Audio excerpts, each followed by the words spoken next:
Friends. திரு விஜய் அவர்களின் தலைமையிலான தாவேகா அரசு முதல் அமைச்சரவை கூட்டத்திலேயே ஒரு முக்கிய முடிவை எடுக்க இருப்பதாக சொல்லப்படுது. அது என்னென்னா, தமிழ்நாட்டில் இருக்கிற இப்போ அரசு டாஸ்மாக் கடைகளை முழுவதுமாக இழுத்து மூட போகிறதாக சொல்கிறாங்க. அப்போ இழுத்து மூடிட்டு இங்கே உள்ள குடிமகன்களுக்கு அப்போ மதுபானத்துக்கு என்ன செய்வாங்க அப்படின்னு தானே நீங்கள் கேட்குறீங்க. அதுக்கு அவர்கள் சொல்கிற பதில், எல்லா கடைகளையும் தனியார் மயமாக்கப்படுறாங்க. அப்போ எல்லா கடையும் தனியார் கூடனா ஏலத்தில் விட்டு அதில் வர்ற வருவாய் என்னென்னா, இப்போது டாஸ்மாகில் எந்த அளவுக்கு தமிழ்நாடு அரசுக்கு வரி வருவாய் கிடைக்குதோ அதை விட அதிகப்படியான வரி வருவாய் கிடைக்கிற அளவுக்கு ஏலத்தில் அந்த பணத்தை அவங்க எடுக்கிறதுக்கு முயற்சி செய்கிறாங்க.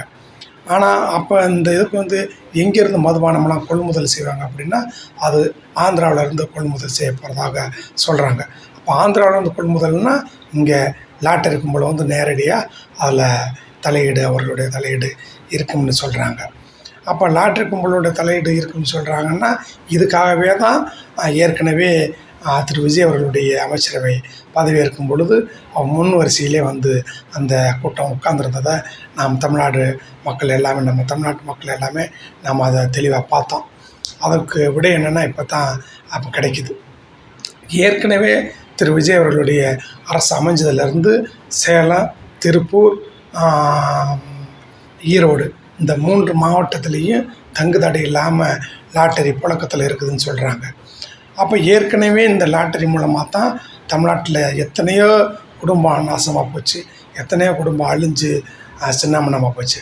அப்போ மறுபடியும் இந்த லாட்ரி இங்கே உள்ளே வந்துருச்சு.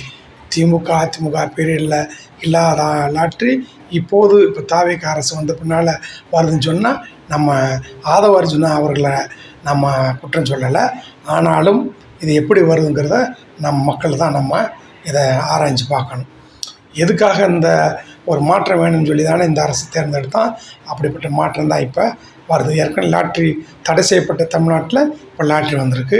ஏற்கனவே அரசு மதுபானம், அது மூலமாக அரசுக்கு வருவாய் வந்துச்சு. அது மூலமாக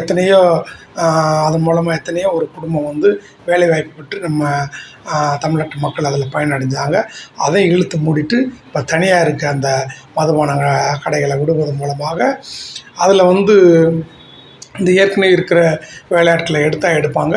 இல்லைன்னா அவங்க இஷ்டத்துக்கு வேணுங்கிற ஆளுகளை வெளிலேருந்து கூட கொண்டு வந்துடுவாங்க.